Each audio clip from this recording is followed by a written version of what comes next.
Morning students, हम हमारी class start करते हैं और आगे की स्टडी देखो।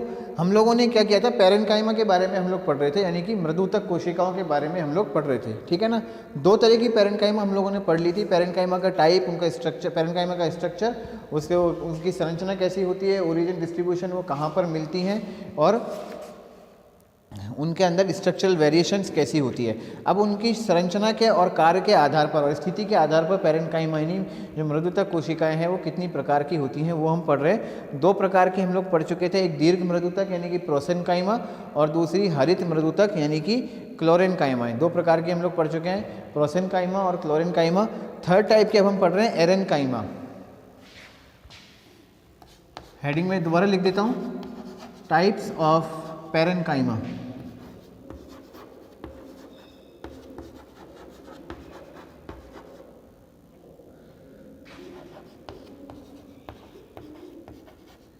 मृदुतक के प्रकार। ठीक है, मृदुतक के प्रकार यानी टाइप्स ऑफ पैरेन्काइमा।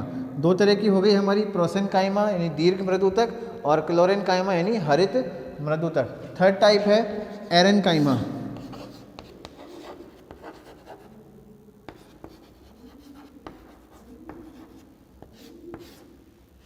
हिंदी में बोलते हैं इन्हें वायु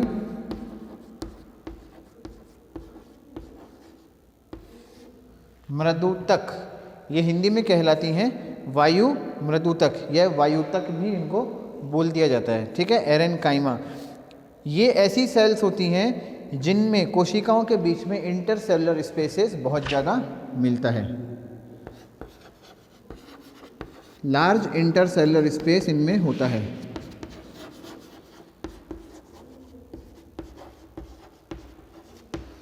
इन कोशिकाओं में, इन सेल्स में लार्ज इंटरसेलुलर स्पेस होता है। ठीक है, यानी कि अंतर कोशिकीय स्थल इनका बड़ा होता है।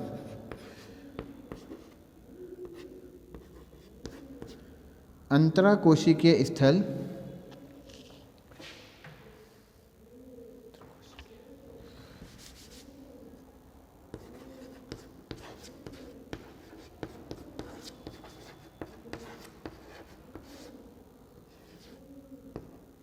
स्थल या अवकाश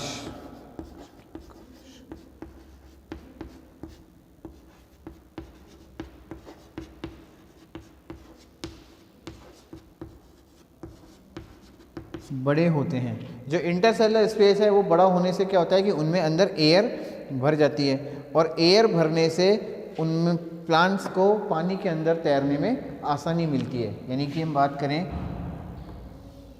ये एक सेल है, ये दूसरी सेल है,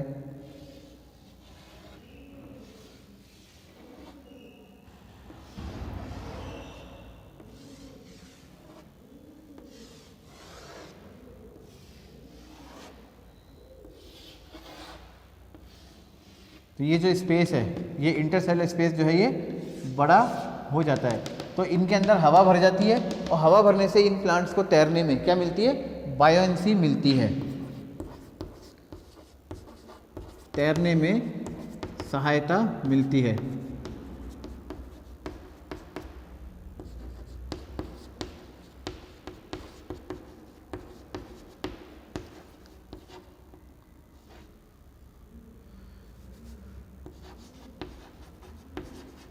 इनको बायोएंसी जो है वो मिलती है, जिसे अपन बोल सकते हैं कि तैरने में, हिंदी में इसे बोलते हैं प्लावकता।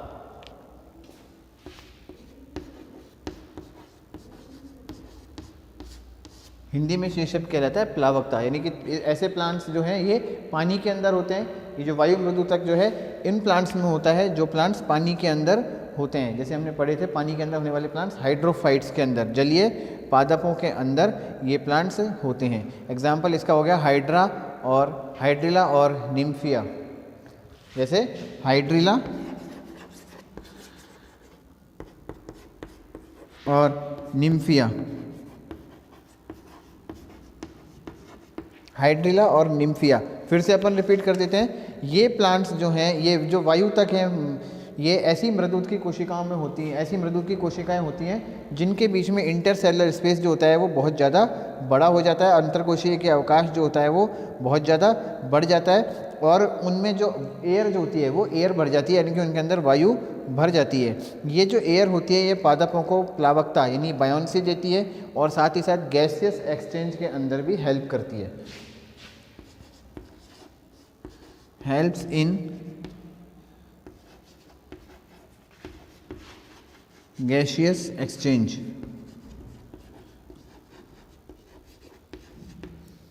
गैसियस एक्सचेंज में हेल्प करती है, यानी कि गैसों के आदान प्रदान में सहायता करती है।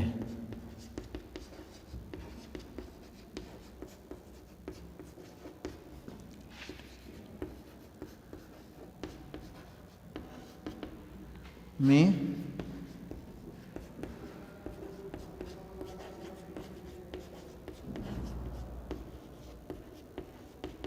सहायता करती है, गैसों के आदान प्रदान में इनको सहायता मिलती है।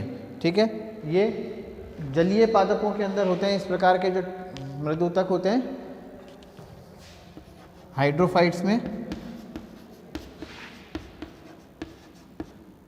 जलीय पादप जो पानी में तैरते हैं उन पादपों के अंदर होता है ये हाइड्रोफाइट्स में, एक्वेटिक प्लांट्स में।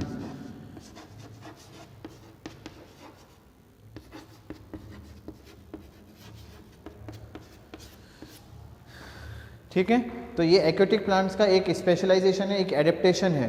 ठीक है ना, जो एक्वेटिक प्लांट्स होते हैं हमने वहाँ नहीं पढ़ा था, वहाँ एक्वेटिक प्लांट्स की एनाटॉमी हमने नहीं पढ़ी थी। धीरे धीरे कुछ चीज़ें हम आगे आगे पढ़ते जाएंगे। जो जलीय पादप होते हैं उनकी एनाटॉमी, ये एक्वेटिक प्लांट्स में क्या है, एक स्पेशलाइजेशन है, एक एडेप्टेशन है, अनुकूलन है कि उनमें जो मृदुता की कोशिकाएँ उनके बीच में अंतरकोशिकीय स्थल बहुत ज़्यादा बढ़ जाते हैं, उनमें वायु भर जाती है, एयर उनके अंदर फिल्ड हो जाती है, जिसकी वजह से उनको बायोएंसी यानी तैरने में सहायता मिलती है और गैसियस एक्सचेंज में यानी गैसों के आदान प्रदान में भी उनको सहायता हेल्प मिलती है। ठीक है, तो ये है एरेनकाइमा या वायु मृदुतक। इससे अगले चौथे प्रकार के होते हैं स्टीलेट पेरेनकाइमा, ताराकार मृदुतक।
स्टीलेट पेरेनकाइमा यानी ताराकार मृदुतक। ये जो सेल्स हैं ये ऐसी सेल्स होती हैं जिनमें मृदुत की कोशिकाओं में लोब्स बन जाती हैं या पालियां बन जाती हैं और ये ताराकार हो जाती हैं। ये कैसी हो जाती हैं, ताराकार यानी तारों की शेप की ये हो जाती हैं। अगर हम बात देखें तो इस तरह की सेल्स हो जाती हैं, जैसे ये नॉर्मल सेल है। ठीक है, इस नॉर्मल सेल में पालियां बन जाती हैं, लोब्स बन जाती हैं।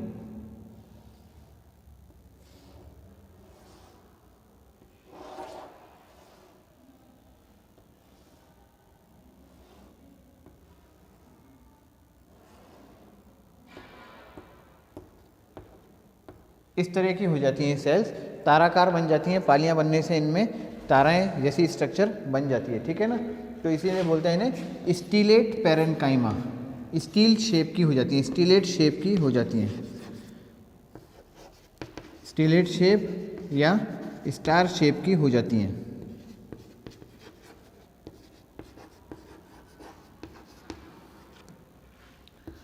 ताराकार हो जाती हैं,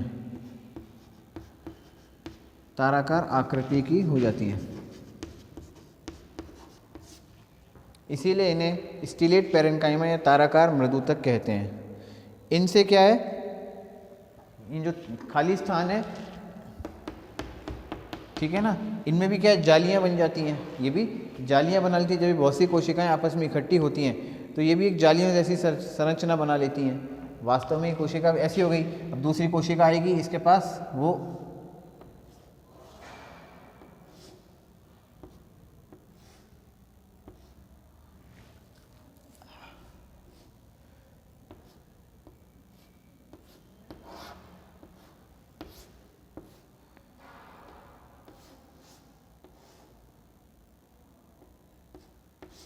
तो ऐसी एक जालियों जैसी संरचना इनमें लगातार बनती चली जाती है। ठीक है ना।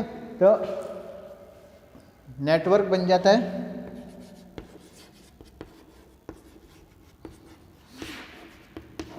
इस फॉर्म्ड जालिकावत संरचना बन जाती है।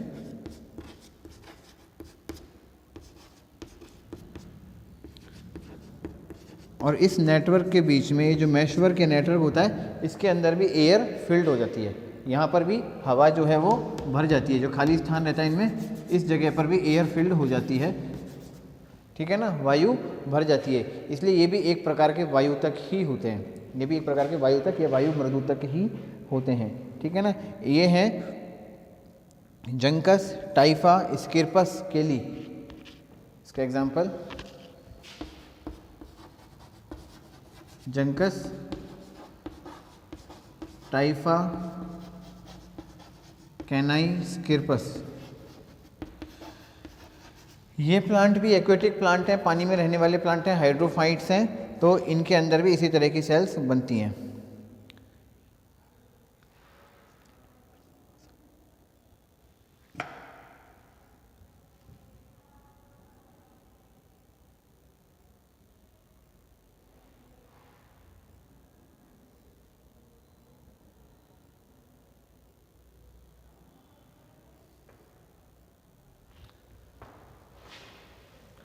लास्ट और फिफ्थ टाइप की होती हैं इडियोब्लास्ट सेल्स।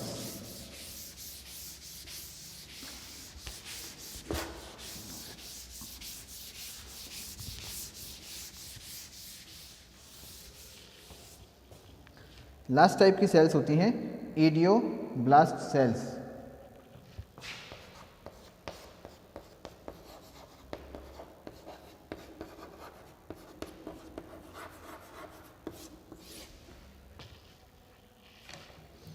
इडियोब्लास्ट सेल्स ये स्टोर करती हैं, स्टोरेज सेल्स होती हैं।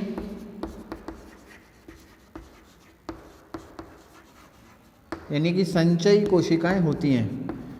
ये विभिन्न पदार्थों को स्टोरेज करके रखती हैं, संचित करती हैं। संचयी कोशिकाएं होती हैं।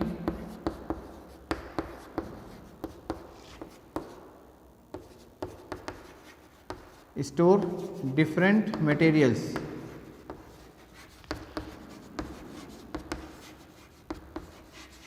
डिफरेंट मटेरियल्स को स्टोर करती है, यानी कि विभिन्न पदार्थों को संचय करती हैं।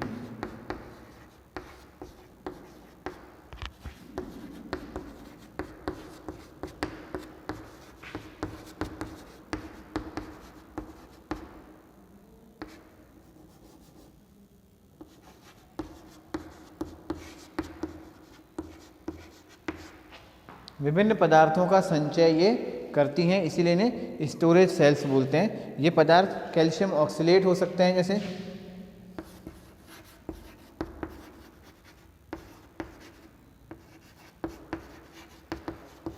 लिपिड्स,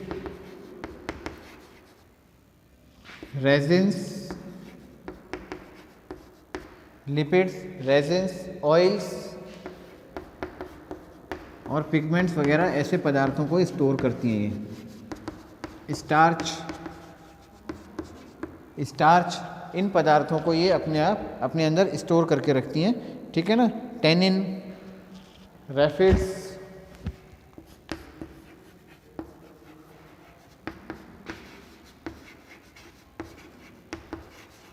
अधिकतर इनमें से सेकेंडरी मेटाबोलाइट्स हैं, द्वितीयक उपापचयी हैं, जो कि प्लांट्स में स्टोर रहते हैं। सेकेंड ईयर में पढ़ा होगा आपने इनके बारे में।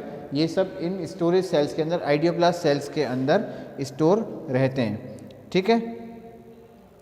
इनकी जो लेयर होती है वो सामान्यतः पतली होती है। प्राइमरी वॉल वो कैसी होती है? पतली होती है, थिन होती है। प्राइमरी वॉल इनकी थिन होती है, पतली होती है।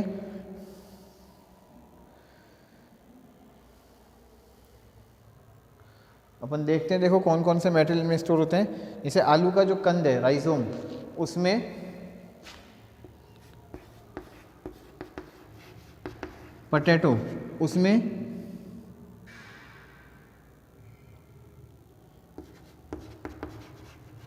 स्टार्च यानी मंड स्टोर होता है। आलू पोटैटो के अंदर कंद में, यानी कि उनका जो ट्यूबर होता है, कंद यानी ट्यूबर, उसमें इस मंड जो है वो स्टार्च स्टोर होता है। मूंगफली और सरसों में, मूंगफली और सरसों, ग्राउंडनट,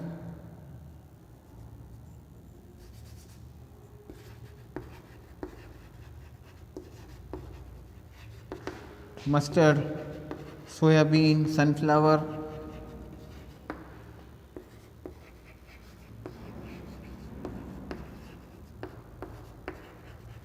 इनके जो बीज होते हैं, सीड्स, ठीक है ना, इनके जो सीड्स होते हैं, उनके सीड्स में कॉटिलेडाइन्स की जो सेल्स होती हैं वो ऑयल को स्टोर करके रखती हैं। पैरेन्काइमेटा सेल्स ऑफ कॉटिलेडन, यहाँ लिख रहा हूं मैं,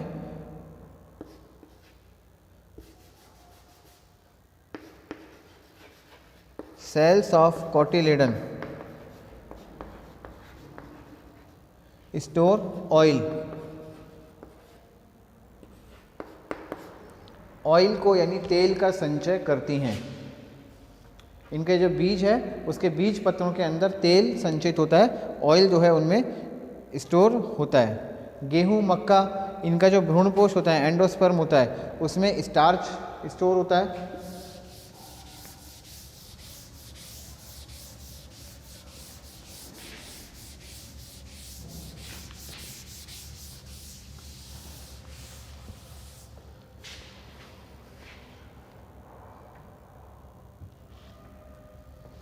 वीट,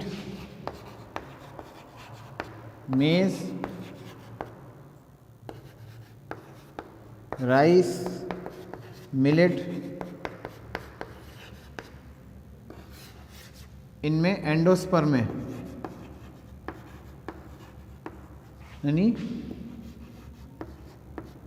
भ्रूण कोश में स्टार्च का स्टोरेज होता है। स्टार्च जो है, मंड, वो स्टोर होता है।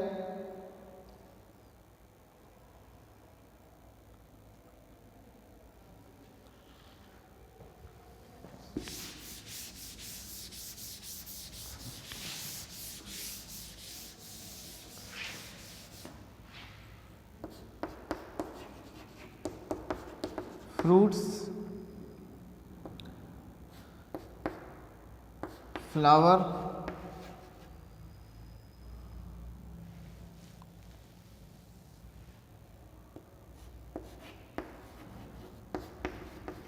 न्यू लीफ, इनमें पिगमेंट स्टोर होते हैं जिनकी वजह से इनका कलर होता है। ठीक है, फ्रूट्स, फल जो है, और इसके अलावा फ्लावर, फ्लावर के जो अलग अलग तरह के रंग के फूल होते हैं उनमें, और ख़ास तौर से जो नई पत्तियाँ आती हैं, नई पत्तियाँ जब भी किसी पौधे में आती हैं, एकदम नई पत्तियाँ, तो वो तांबई या लाल रंग की होती हैं। ठीक है ना, तो उनके अंदर भी जो कलर होता है वो होता है because of the presence of pigments, यानी वर्णकों की उपस्थिति के कारण।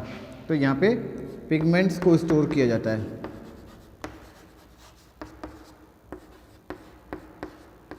वर्णक इनके अंदर संचित होते हैं, स्टोर होते हैं।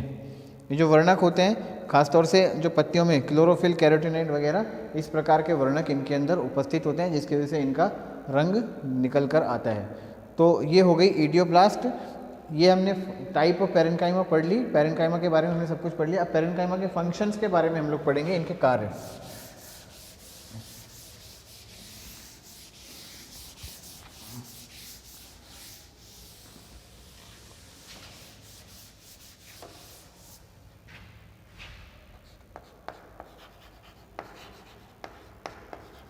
Function of parenchyma. मृदुतक के कार्य, मृदुतक के कार्य यानी पैरेन्काइमा के फंक्शन। सबसे पहला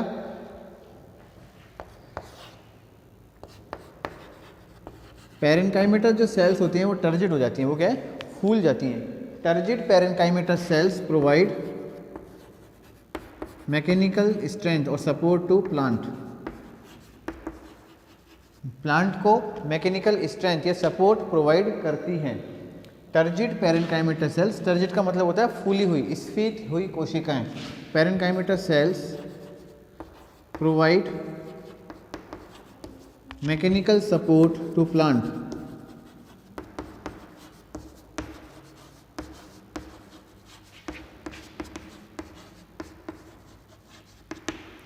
provides mechanical support to plants।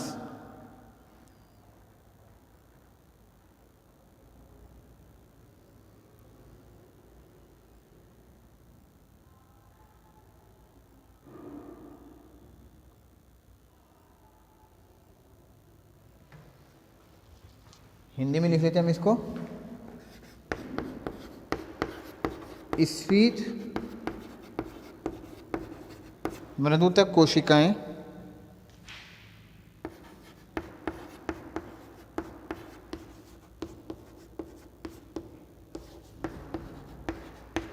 पादप को यांत्रिक दृढ़ता देती हैं, यांत्रिक दृढ़ता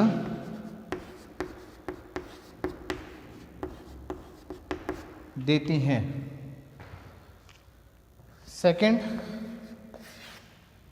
सेकंड क्या है, ये स्टोरेज टिश्यू होते हैं,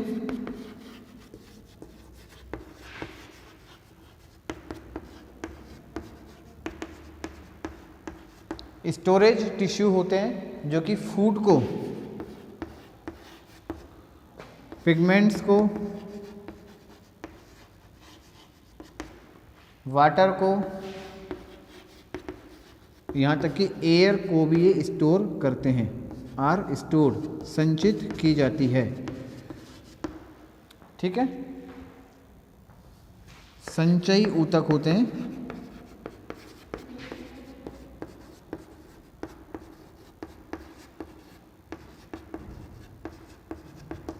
जो भोजन, वर्णक, जल, वायु का संचय करती हैं।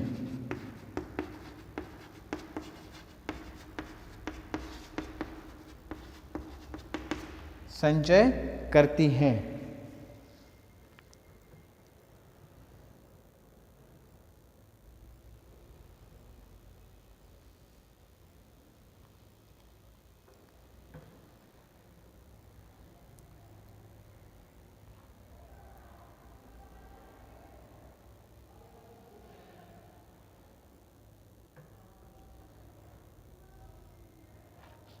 ठीक है ना, हमने पढ़ लिया अभी ऊपर कि ईडियोब्लास्ट जो होती हैं वो संचय करती हैं, स्टोर करती हैं, कैसे कैसे क्या क्या स्टोर करती हैं। अधिकतर जो सीड्स होते हैं उन सीड्स की ईडियोब्लास्ट सेल्स के अंदर या सीड्स में जो एंडोस्पर्म होता है या कोटिलेडन्स होता है उसमें जो पैरेन्काइमेटस सेल्स होती हैं वो प्रोटीन, लिपिड्स, ऑयल और इसके अलावा आपके कार्बोहाइड्रेट्स इन सबको स्टोर करती हैं। और जब इन सीड्स का जर्मिनेशन होता है, अंकुरण होता है, तो उस समय उनका उपयोग हो जाता है, तो धीरे धीरे वो सभी खत्म हो जाते हैं। तो भोजन का उपयोग कब करता है सीड, अंकुरण के समय, ठीक है ना। और भोजन कहाँ पे स्टोर होता है, कहाँ पे इकट्ठा होता है, उनके बीजपत्र यानी बीजपत्र यानी कोटिलेडन और एंडोस्पर्म यानी कि उनके भ्रूणपोष के अंदर बीज जो भोजन होता है वो स्टोर होता है। इसके अलावा जल का संचय होती हैं। जो जीरोफाइट प्लांट होते हैं, मरुद्भिद पादप होते हैं, वो पानी को इकट्ठा कर लेते हैं। पानी को इकट्ठा करके उनका जो तना होता है या पत्तियाँ होती हैं वो फ्लैशी हो जाती हैं, जैसे एलोवेरा। जो जीरोफाइट प्लांट्स हैं, मरुद्भिद पादप हैं, वो क्या करती हैं, जल का संचय कर लेती हैं, जिससे उनकी पत्तियां जो हैं वो फ्लैशी हो जाती हैं, पत्तियां मांसल या गूदेदार हो जाती हैं। तो कम पानी की अवस्था के अंदर भी वो पादप जो है लंबे समय तक जिंदा रह सकते हैं। तो जल संचय ऊतक के रूप में भी इसका काम आता है, ठीक है ना। ठीक है, तो ये होगी बात। वायु जो हाइड्रोफाइट प्लांट्स में हमने बताया कि वायु को, एयर को स्टोर कर लेती हैं, तो उसकी वजह से ये आराम से प्लांट जो है पानी के अंदर तैरते रह सकते हैं, बायोंट प्लांट रहते हैं। ये हो गया 2 पॉइंट। तीसरा पॉइंट,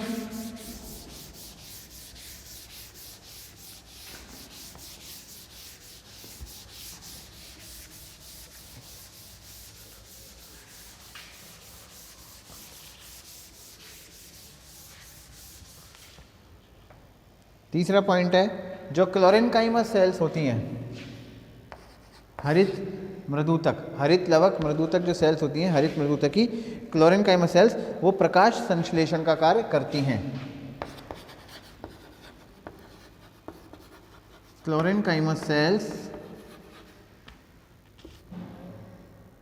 किस में काम आती है? फोटोसिंथेसिस के अंदर काम आती है, प्रकाश संश्लेषण का कार्य करती हैं।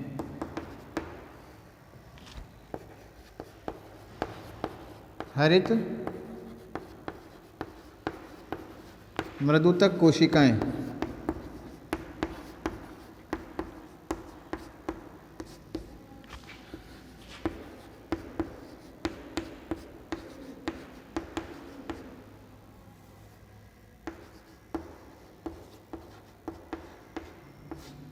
प्रकाश संश्लेषण का कार्य इनके अंदर होता है।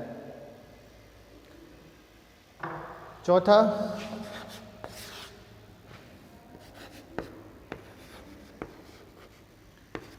एरेनकाइमा सेल्स जो वायु तक होती हैं, प्रोवाइड्स बायोएंसी टू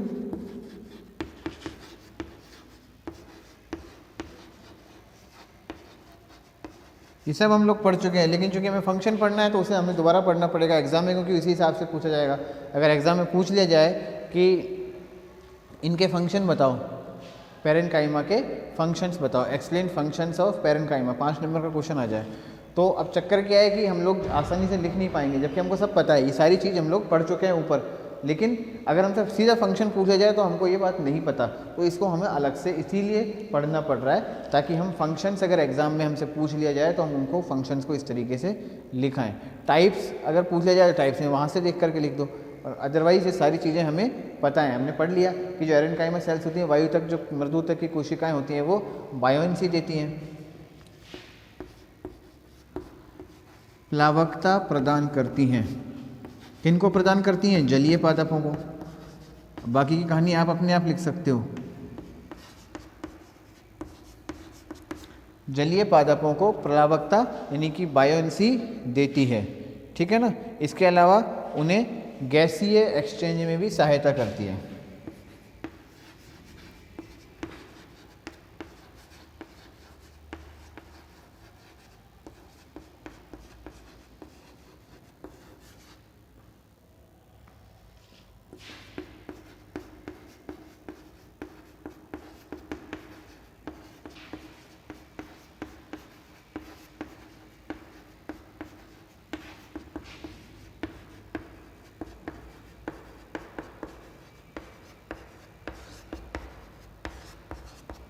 गैसों के विनिमय में सहायता करते हैं।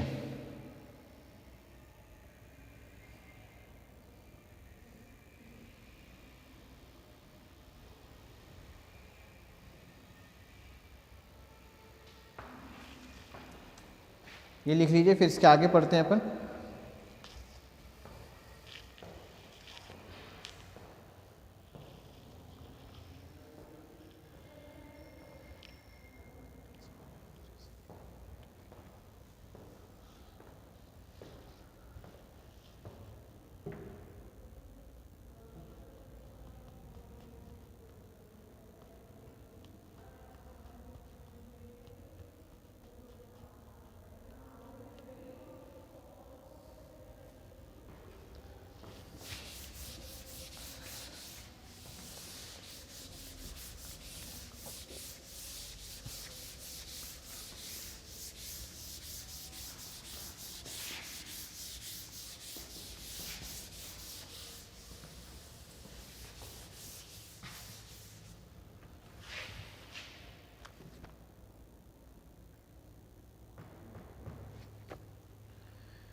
कौन सा पॉइंट है ये? 5वां पॉइंट है। देखो हम लोगों ने पढ़ा था ओरिजिन हम लोगों ने पढ़ा था कि सेकेंडरी टिश्यूज़ जो होते हैं वो इन जो सेकेंडरी पैरेन्काइमा होती है वो कैसे बनती है, ठीक है ना। सेकेंडरी टिश्यूज़ कैसे बनते हैं, तो होता क्या है, कभी कभी कॉर्टेक्स के अंदर जो पैरेन्काइमेटस सेल्स होती हैं वो मेरिस्टेमेटिक हो जाती हैं, ठीक है।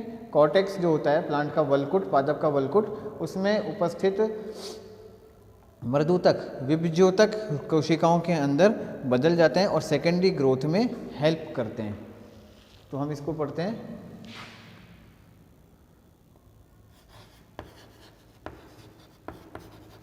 Parenchyma sales of cortex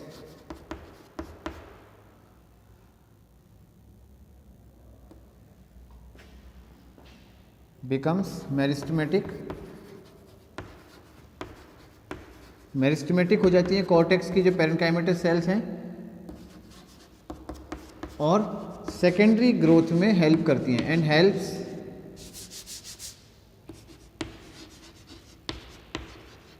in secondary growth.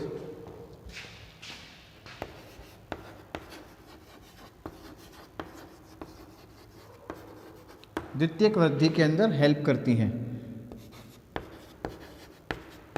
वलकुट की मृदुतक कोशिकाएं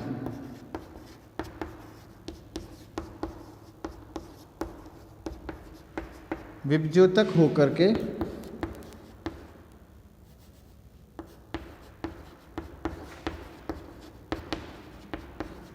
होकर द्वितीयक वृद्धि में सहायता करती हैं।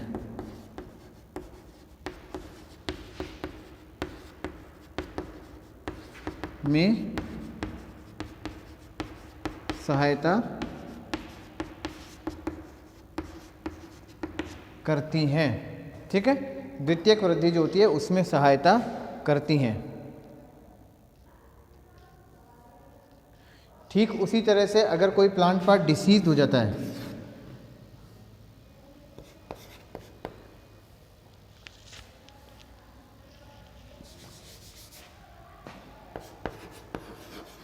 helps in repairing of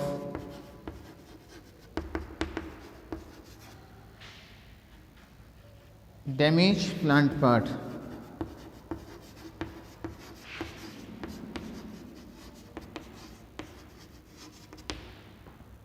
पादप अंग के क्षतिग्रस्त होने पर घाव भरने में सहायता करती हैं। अगर कोई प्लांट पार्ट डिसीज हो जाता है, कट जाता है, उसके ऊपर का अंदर का पार्ट जो होता है वो ओपन हो जाता है, तो वहाँ पे जो पैरेन्काइमेटस सेल्स होती हैं वो पैरेन्काइमेटस सेल्स जो होती हैं वो मेरिस्टेमेटिक हो जाती हैं और डिवाइड होकर उस पार्ट को फिल कर देती हैं, ठीक है ना। तो पादप अंग का भाग का क्षतिग्रस्त भाग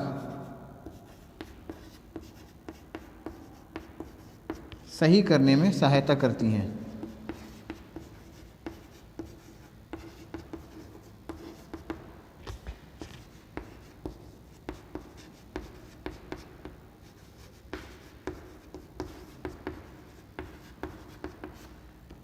सही करने में सहायता करती हैं।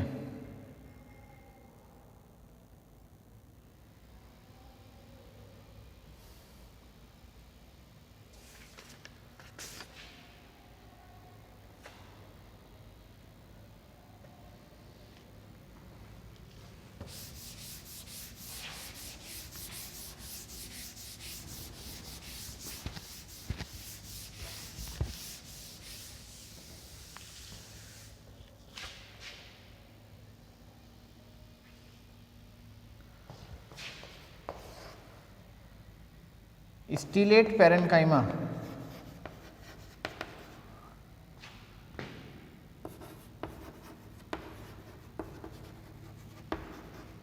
provides mechanical support. Stellate parenchyma जो होती है वो हाइड्रोफाइट्स को मैकेनिकल सपोर्ट देती है, एक जाली का नूमी रचना बना के, नेटवर्क बना करके मैकेनिकल सपोर्ट देती है। Provides mechanical support to hydrophytes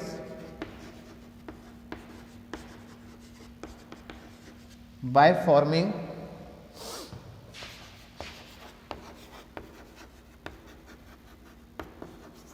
network of cells. ताराकार मृदुतक, ताराकार मृदुतक यानी जो स्टीलेट पैरेन्काइमा है, जालिकावत संरचना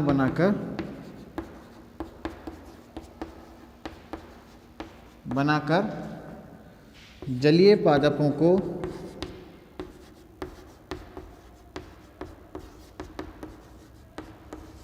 यांत्रिक दृढ़ता देती है, यांत्रिक दृढ़ता देती है। ठीक है, यांत्रिक दृढ़ता जो है वो देती है।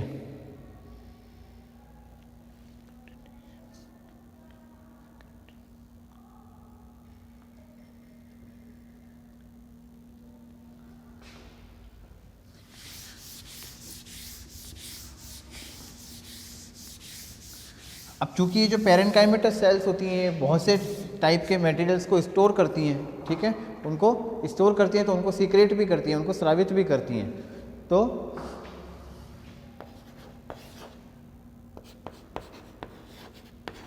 these secretory cells, these cells help in secretion, cells या हेल्प नहीं तो सीक्रेट खुद ही करती हैं। दीज सेल्स सीक्रेट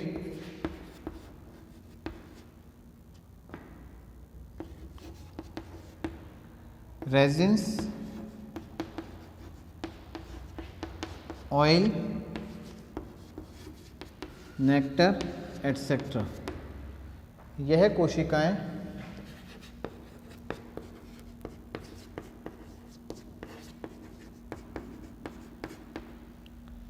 रेजिन्स,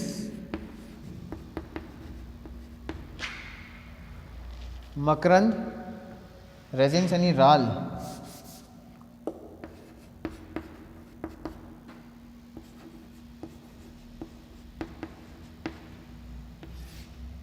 मकरंद यानी नेक्टर, और तेल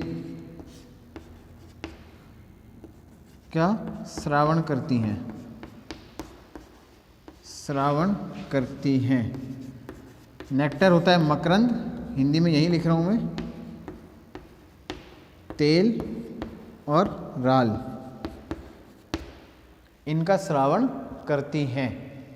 ये पैरेन्काइमा के फंक्शंस हैं। ये जो भी हमने पढ़े हैं ये सब क्या है, पैरेन्काइमा के फंक्शंस हैं।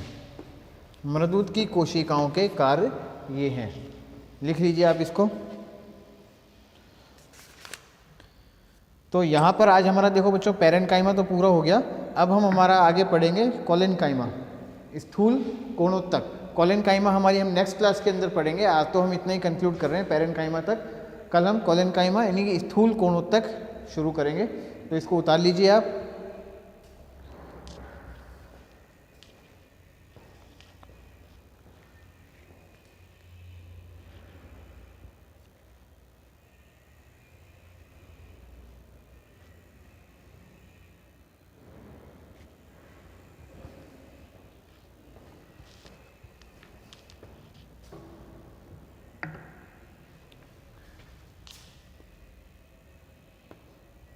Stellate parenchyma.